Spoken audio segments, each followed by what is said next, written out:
Hi mga kuripot! So for today's video, pumunta kami sa 7-Eleven para bumili ng makakain. Mukhang bagong restock nga lang sila, kaya naman ang daming choices at mahirap mamili. Pero ang mahalaga, mura at masarap ang mga pagkain na binebenta nila dito. Yung friend ko nga, ang binili niya ay itong bangus sisig na madaming rice at marami yung serving ng bangus at mabango pa siya. Ako naman, ang binili ko ay itong giniling rice na hanggang ngayon ay napakahirap pa ring tanggalin ng scotch tape, pero ang mahalaga ay secured siya. Yung jumbo na nga pala yung binili ko para naman maraming kanin at marami ding ulam.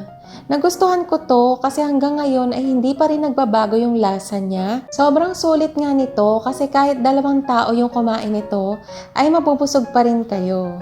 At syempre, pampawala ng umay, bumili na rin ako ng dessert, itong blueberry cheesecake na itsura pa lang ay nakakatakam na. Hindi ko nga alam na marami na palang dessert na nabibili sa 7-Eleven. Tapos itong blueberry cheesecake nila ay maraming graham crumbs, cream cheese, tapos blueberry. Sobrang affordable lang nito guys, pero yung lasa niya ay sobrang premium talaga. Hindi siya ganun katamis at hindi rin ganun nakakaumay. Yun lang! Follow for more!